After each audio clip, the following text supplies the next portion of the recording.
Hush, streets breathe, lights blur. Night rain, steady on the glass. 2 steps, don't let the shadows pass. New name folded like a note. Keep low, keep the heartbeat close. Eyes down, vanish in the swirl. Who will call your name? The other Lotus Girl, blooming in a world of steel and pearl. Episode 2. Mrs. Patterson. The taxi pulled up outside Stuart's house at 7:30, and he could see the lights were already on. Martin's mother's ancient Nissan Micra sat in the driveway like a disapproving relative, its faded blue paint somehow managing to look judgmental. "Shit," Stuart muttered, paying the driver. "She's here." Vaughn looked at the neat terrace house with its perfectly trimmed hedge and gleaming windows. Even in her state, she seemed to recognise the careful middle-class respectability of it all. "Very nice house," she whispered. "Yeah, well, it won't be very nice in about 5 minutes. Stuart grabbed the Earl Grey and flowers, then paused at his own front gate. How do I explain this? How do I walk into my comfortable home with a trafficking victim and pretend everything's normal? His mind whirled in search of answers. Right, listen. Martin's mum, she's not unkind, but she's... He searched for words that wouldn't sound like a complete condemnation of his mother-in-law. traditional. Very traditional. She still thinks I've corrupted her son by existing. Vaughn frowned. "Corrupted?" She thinks being gay is a choice. A bad one that I talked Martin into. Stuart managed a bitter smile. The point is, she's going to have questions about you being here, and I haven't got any good answers yet. They walked up the path, and Stuart could hear voices through the front window. Martin's laugh, forced and bright, the way it got when he was trying too hard. His mother's clipped tones, the verbal equivalent of a disapproving sniff. Stuart put his key in the lock and called out, "I'm back! Sorry I'm late." Finally. Martin appeared in the hallway, relief flooding his face. Then he saw Vaughn behind Stuart, and his expression shifted to polite confusion. Oh, hello. Martin, this is Vun. Stuart said, stepping inside and immediately feeling the familiar tension that came with his mother-in-law's presence. Vun, this is my husband Martin. Martin's eyes darted between them, and Stuart could see him trying to process this unexpected development. Right. Hello, Vun. I'm sorry, I wasn't expecting...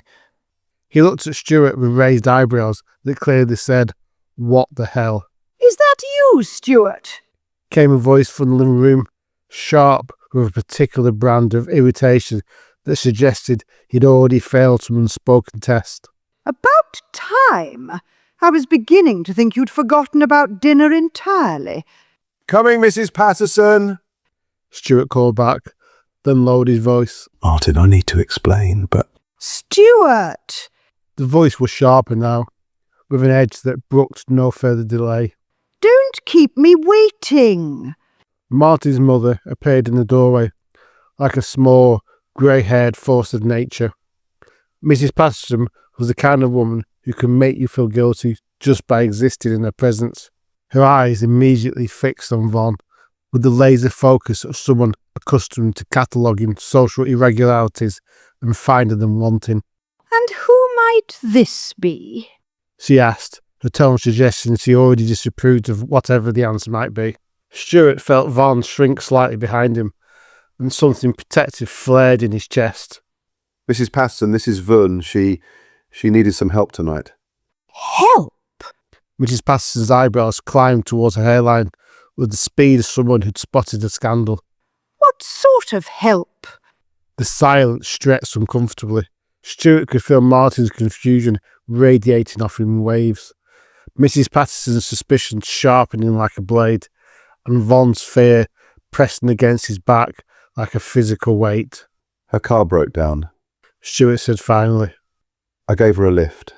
It wasn't entirely a lie, he reasoned. Something had definitely broken down tonight, just not a car. Mrs. Patterson's gaze swept over Vaughn's appearance with the thoroughness of a customs inspector. The cheap clothes, the bruised wrists barely visible beneath her sleeves, the way she clung to Stuart's arm like it was the only thing keeping her upright. Stuart watched his mother-in-law's face harden with each detail she catalogued. I see. She said, in a tone that suggested she saw far too much. And she couldn't call someone? Family? A boyfriend? The AA? Mum, Martin said sharply. Stuart could hear the warning in his voice. I'm just asking reasonable questions, Martin.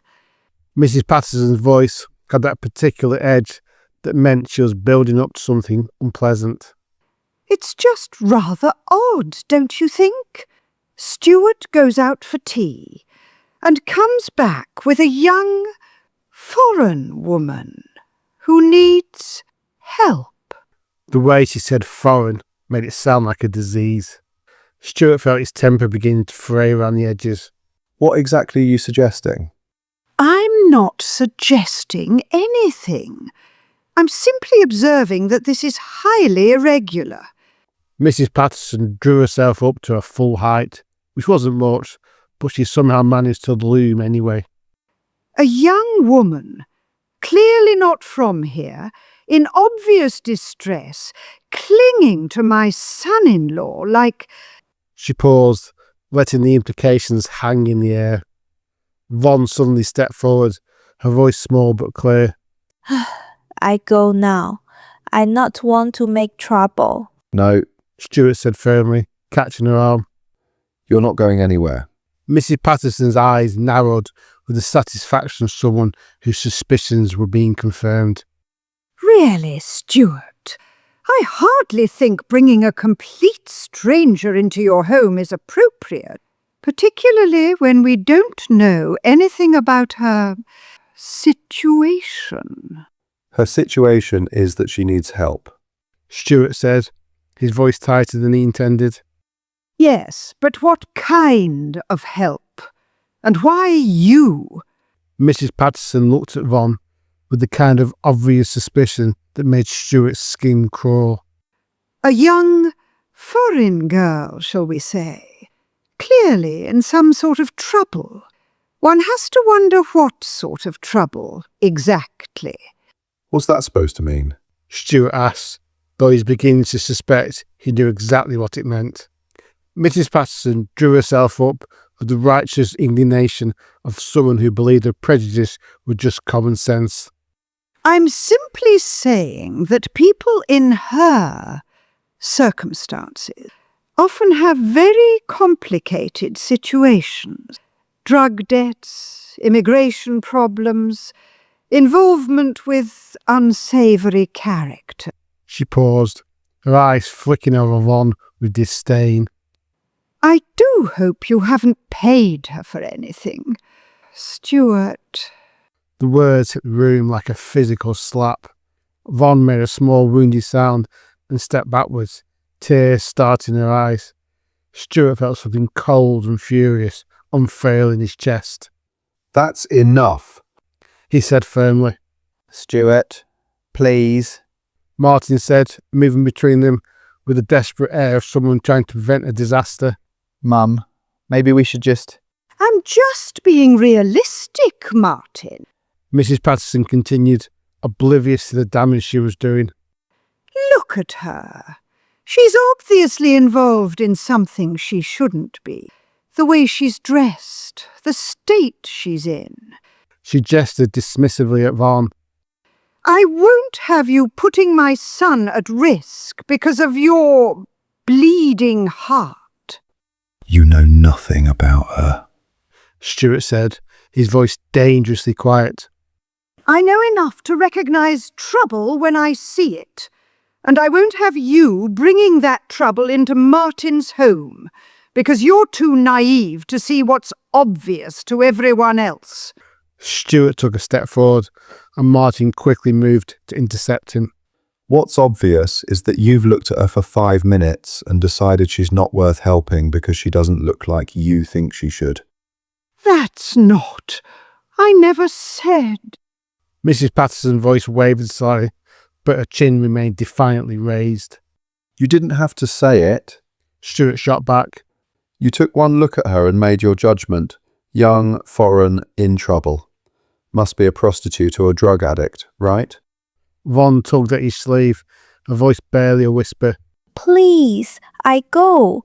I not want fighting.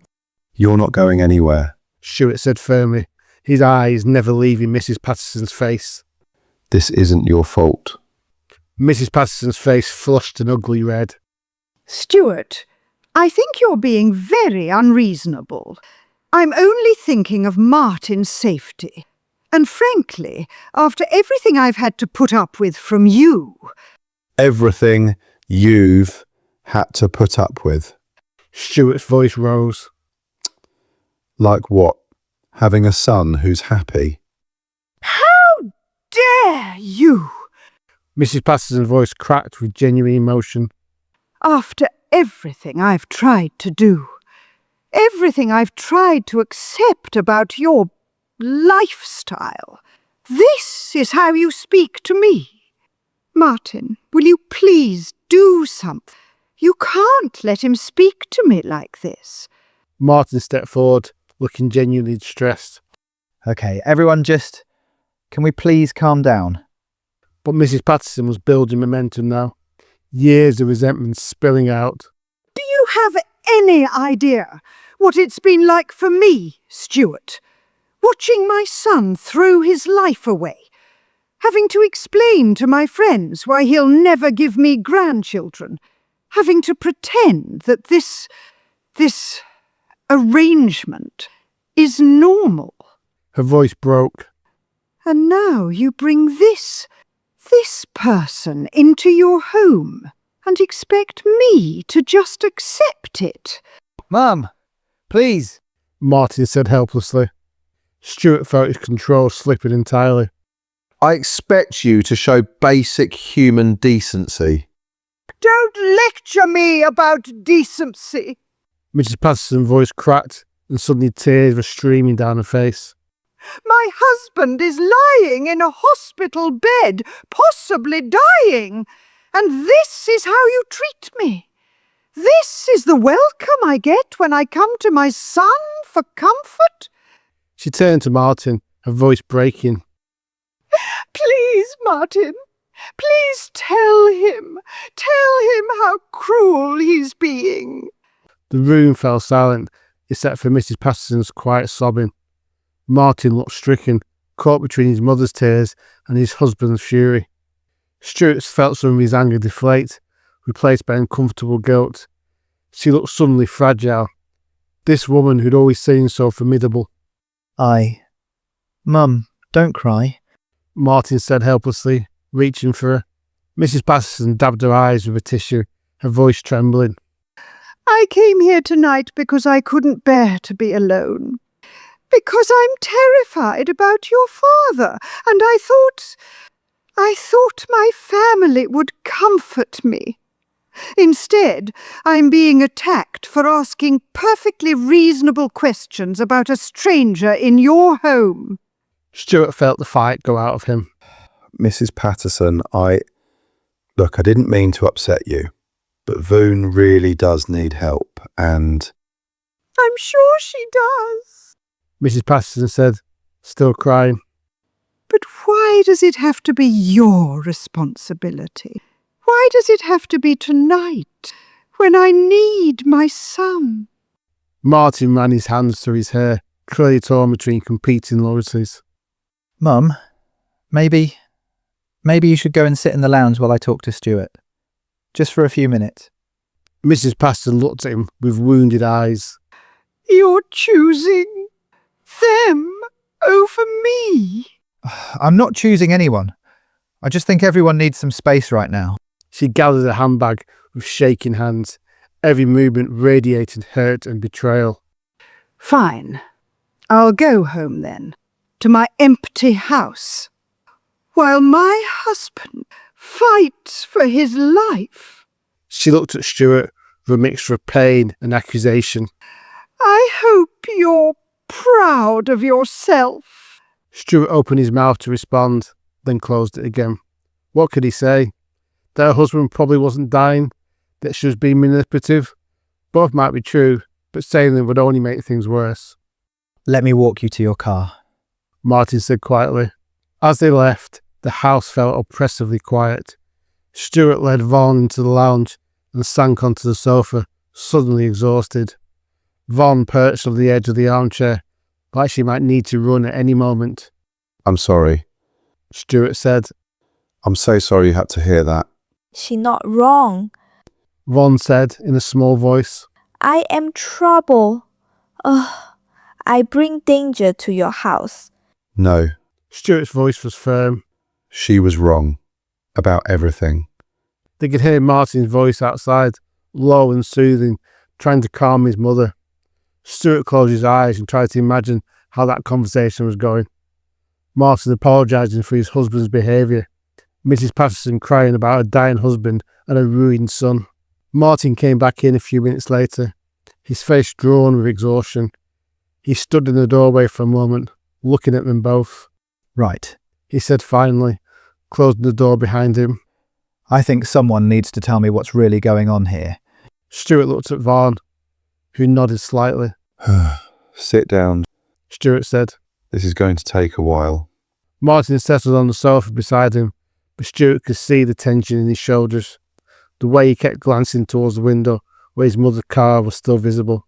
Martin, I know this is difficult with your mum and everything, but... Just tell me what happened. Martin said quietly. Stuart took a deep breath. Foon has been trafficked, forced into prostitution. She escaped tonight, and the men who are holding her are looking for her. Martin's face went white. What? She jumped into my car at the traffic lights near North Street. 2 men were chasing her. I couldn't just leave her. Martin stared at them both, his mind clearly struggling to process what he was hearing. Trafficked? You mean actual human trafficking? Yes. Here, in Surrey? Yes.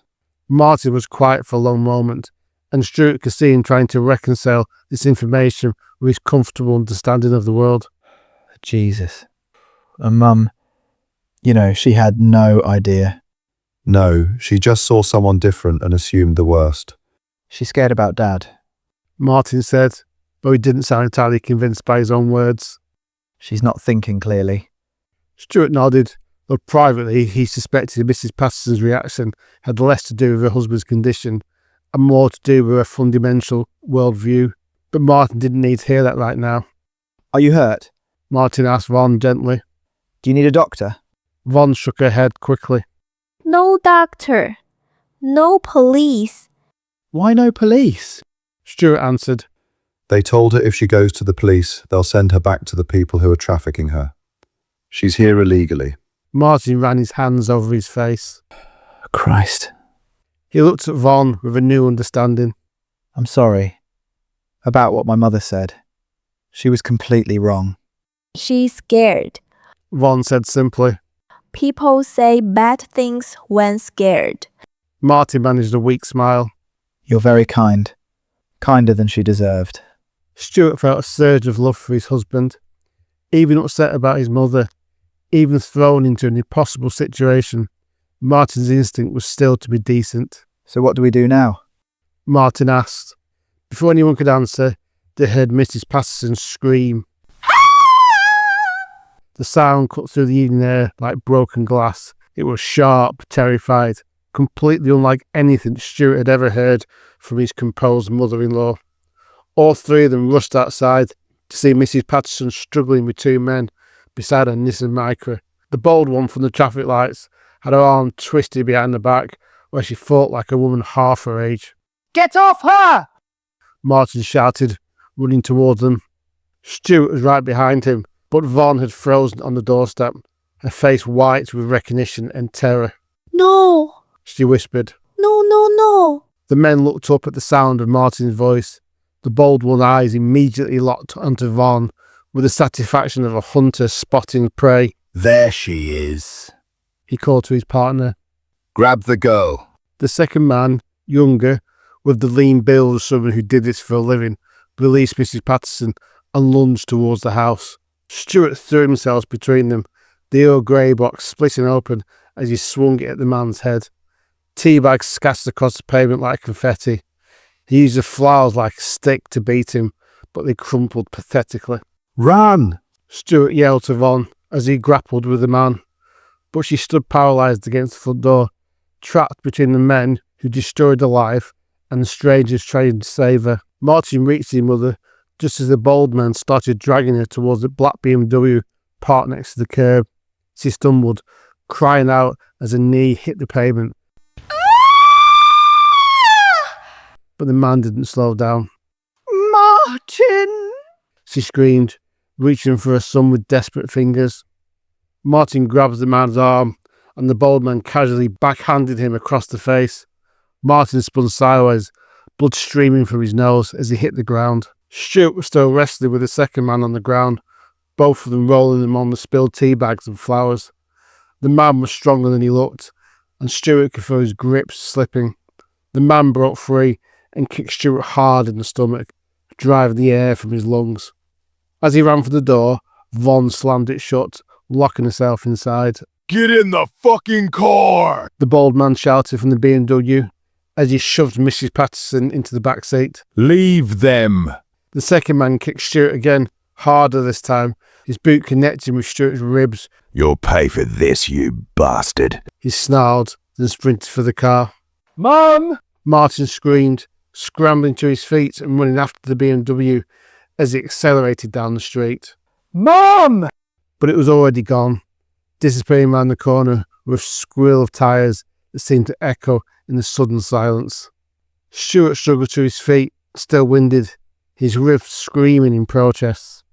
Von was crumpled up on the front doorstep, her hands covering her face, as if she could hide from what had just happened. They took her. Martin said, his voice hollow with shock. They took my mum. Stuart stumbled over to his husband, pulling him close despite the pain in his ribs. We'll get her back. How? Martin's voice cracked. How are we going to get her back? We don't even know who these people are. Before Stuart could answer, Martin's phone buzzed. He pulled it out with shaking hands, and Stuart saw that it was a text from Mrs. Patterson's number. It's from Mum's phone. Martin said, his voice barely a whisper. Stuart read over his shoulder. We have the old woman. Midnight. Guildford Cathedral car park. Bring the Vietnamese girl or your mother dies. Come alone. No police. Martin stared at the screen like it was written in a foreign language. They want to trade Vun for Mum. The words hung in the air between them, heavy with impossible choice. Stuart looked at Vaughan, who was staring at them both with a terrible understanding of someone who knew exactly what this meant. Martin's phone buzzed again. Remember, midnight, Cathedral car park, north entrance. The girl comes to us or your mother doesn't come home. Don't be stupid. Martin looked between the phone and Vaughan, his face a mask of anguish. Stuart, it's my mum. I know. She's 73. She's got a heart condition, and Dad's already in hospital. His voice broke. If something happens to her... Stuart could hear the agony in his husband's voice, could see the impossible choice tearing him apart. Martin, I know how this sounds, but we can't just hand Van over to them. Why not? Martin's voice was raw with desperation. She's not our responsibility, Stuart. My mum is. Von stepped forward, her voice small but steady. They want me for your mother, yes? Stuart looked at her, this girl who had already suffered so much, and felt something break inside his chest. Van. It's okay. She said quietly. I understand. I go with them. Save your mother. No, Stuart said firmly, we're not doing that. but Martin was staring at Von with desperate hope. He would do that. He would go with them to save her. Martin, no. Stuart said, grabbing his husband's arm. You don't understand what you're asking. I understand perfectly. Martin's voice rose. They'll kill her, Stuart. They'll kill my mother if we don't give them what they want. Martin's phone buzzed the third time. Don't think about calling the police. We know where you live. We know about the old man in hospital. Bring the girl, or everyone you care about suffers. How can they know all this? Martin said, looking desperate. Stuart frowned. He knew full well how they knew. The first thing Mrs. Patterson would have done is to try and get sympathy from the men about her husband. But he knew he couldn't say that to Martin. The three of them stood surrounded by the wreckage of spilled tea bags and scattered flowers as the weight of the impossible choice settled over them like a shroud. 4 hours? Martin said quietly, looking at his watch. It's 8 o'clock now. Stuart looked at Vaughn, who was already nodding with a terrible resignation of someone who'd learned that a life was always a price others paid for their safety. I go. She said simply. I'm sorry. And before either of them could stop her, she turned and ran. She moved with the desperate speed of someone who'd learned to run for her life. Hush, streets breathe. Thanks for listening. If you enjoyed this, please like the episode. New chapters are on the way. Subscribe and turn on notifications so you don't miss the next instalment. Want more? Read Janus Origin, Threads of Control. The Other Lotus Girl stands alone, but ties into the Janus Origin universe. The threads connect toward the end. Thanks again for listening. Call your name, the other lotus girl, blooming in a world of steel and pearl. The other lotus girl, say my name and watch the night unfurl. The other lotus girl, I'm the echo you can't drown, the quiet in the world. The other lotus girl, lotus, rise slow, lotus, don't let go. Red to green but I don't move, signal waits for a different truth. If for legend keep me near, if you hear me pull me clear. The other lotus girl, blooming where the dark unfurls. The other lotus girl, find me, find me, find me. Lotus. Lotus. Lotus.